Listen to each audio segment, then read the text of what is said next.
wish I could sing. I'm coming back in my next life as a singer. I actually don't believe in next lives, but if I did, a singer is how I would come back, because I want to sing to you a Kenny Rogers song, The Gambler. You got to know when to hold 'em, know when to fold 'em. See, don't listen to me sing. It's not good, but you do. You have to know when to stay in the game and when to set it down. Property inspections are one of those moments where the decision needs to be made that you worked really hard to get under contract on this home.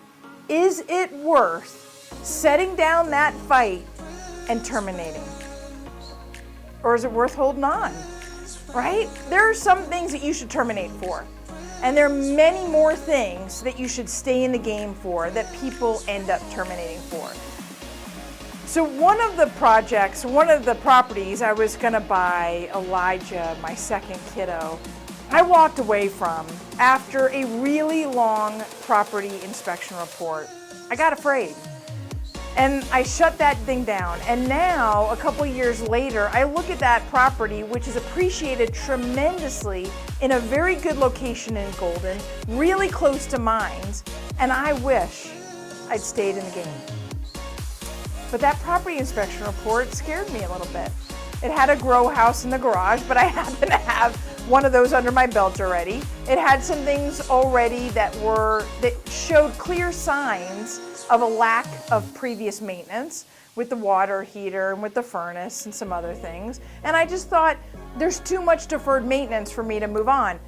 When in reality, many existing homes have a measure of deferred maintenance. So the question is, what can I fix? Or what can I pay to have fixed? What is reasonable given the price I'm paying for that home? As a first-time home buyer, you don't have anything to compare that to, right? So how do I know if I can fix the electrical box, the furnace, the water heater, the roof, the garage, the foundation? Having advocates around you, having an A-team is key, especially as a first-time home buyer. Other people who have your back, who have owned a home, to go through that punch list with you and check off those things that are easy fixes, almost a to-do list. It really is. They can be very overwhelming because they can be like 20 pages long, but ultimately, it's just a to-do list. So the question is, which one of those items have to be fixed before I feel comfortable moving in? That's where you draw the line.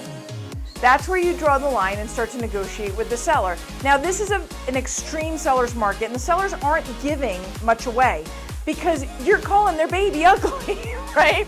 I mean, you're giving them a punch list of things with their home that they love that home, and they're selling that home, and now you're telling them what's wrong with their home.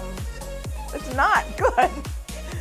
So they're gonna get defensive, and in the seller's market, they're not gonna wanna play. So then you have to decide, okay, these were things that I had determined that I want to have fixed before I move in. Am I willing to fix them after I own the home, after I close?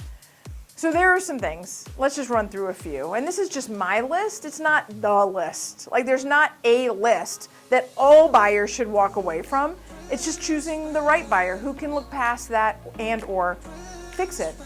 Structural damage. That's one that's too big for a lot of people.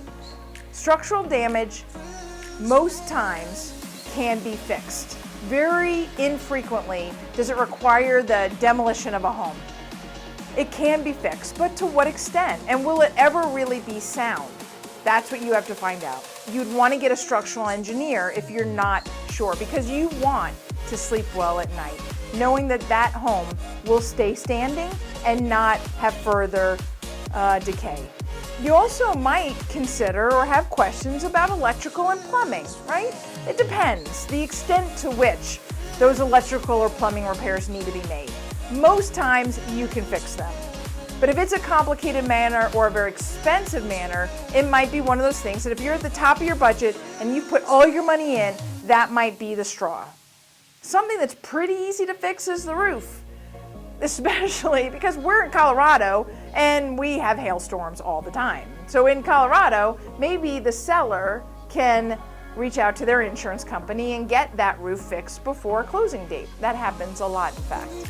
Other things like broken glass and exposed wires and outlets needing to be replaced, chipped paint, any of those things are going to be a punch list for you and not something that you're going to ask a seller to fix in this market, not in a seller's market. And realistically, they're easy to fix. It's just time, maybe a little bit of money for you coming in.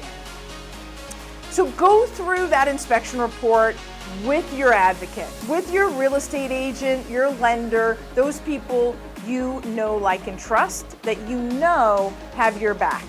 Because getting in right now, even with some small bumps and bruises, is going to help you accelerate your opportunities to financial stability. Sitting on the sidelines because you gave up on that opportunity like I did on that really great location home in Golden, and I still regret it. Because it's worth quite a bit more money today, and it would have put him a lot closer to mines. Don't have that regret because you judged hastily. Go through the report, sleep on it, get those advocates involved because many, many things can be repaired, and determine where you're drawing the line. I hope that helps, especially as a first-time home buyer, because I know you don't have that strong basis of comparison. That's why that A-team is so critical. Nicole Rueth with the Rueth team of Fairway Mortgage. Good luck on finding your home. Getting past that inspection, it's not that scary. Not usually. We'll talk to you soon.